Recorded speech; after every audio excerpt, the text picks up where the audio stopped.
आखिर राहुल ने ऐसी क्या गलती की थी जिसकी वजह से उसे अपनी जान गंवानी पड़ी और स्नेहा की आत्मा उसे अपने साथ ले गई। ये बात करीबन 2 महीने पहले की है, जब राहुल और प्रिया की शादी हुई। राहुल, जो कि एक गांव का रहने वाला लड़का, मुंबई में जॉब करता था, वो प्रिया से शादी करता है और गांव चला जाता है। गांव से करीबन 2 महीने बाद मुंबई लौटते हैं और जैसे ही मुंबई लौटते हैं वो अपने घर में आते हैं। घर में आते हैं तो प्रिया को उस घर में कुछ अजीब सा महसूस होता है, जैसे उस घर में उन दोनों के अलावा कोई तीसरा भी है जो दिखाई नहीं दे रहा। रात के करीबन 11 बजे उसे किसी के चीखने की आवाज़ें सुनाई देती, जैसे कोई लड़की उसके घर में चीख रही हो, रो रही हो।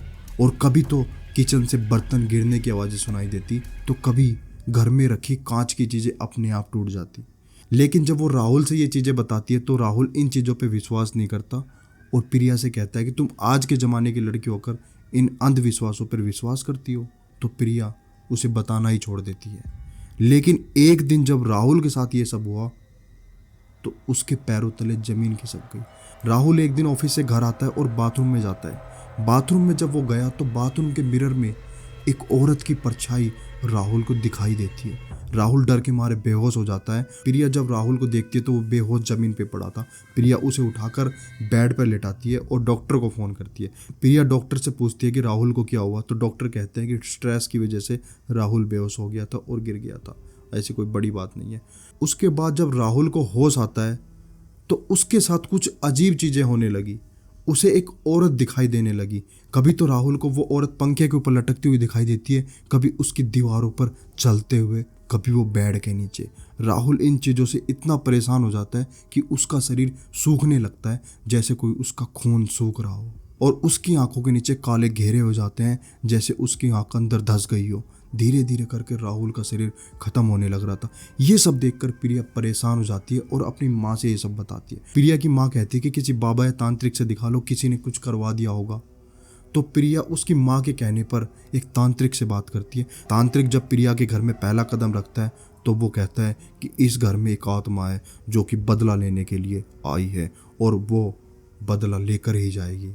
प्रिया जब राहुल के रूम में जाती है और तांत्रिक से कहते हैं कि ये राहुल है, इनको पता नहीं क्या हुआ, काफ़ी दिनों से ये ऐसे बीमार चल रहे हैं और डॉक्टरों को भी इनकी बीमारी समझ में नहीं आ रही। तो तांत्रिक जब राहुल को देखते हैं तो कहते हैं कि इसके अंदर एक आत्मा है जो इसे अपने साथ ले जाएगी।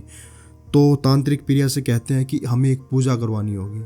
उस पूजा में हम इस आत्मा से बात करेंगे और पूछेंगे इसको क्या चाहिए। जब तांत्रिक पूजा करता है और उस आत्मा से बात करता है तो वो आत्मा तांत्रिक से कुछ ऐसा कहती है जिसे सुनकर प्रिया के पैरों तले जमीन धंसने वाली थी। तो तांत्रिक को वो आत्मा बताती है कि मैं राहुल की पहली पत्नी थी जो गांव में रहती थी। राहुल ने यहाँ शहर में आकर दूसरी शादी कर ली। जब ये सब मुझे पता चला तो मैं बर्दाश्त नहीं कर पाई और अपनी जान ले ली। उसके बाद से स्नेहा की आत्मा राहुल से बदला लेने के लिए भटक रही थी। और ये सब जब तांत्रिक प्रिया को बताता है तो प्रिया के पैरों तले जमीन खिसक जाती है और प्रिया रोने लगती है। तो प्रिया फिर तांत्रिक से कहते हैं कि बाबा, राहुल की जान बचाने का कोई रास्ता। तो तांत्रिक कहते हैं कि इस आत्मा को मैं नहीं संभाल सकता, इसके लिए कोई बड़ा तांत्रिक लाना पड़ेगा तुम्हें।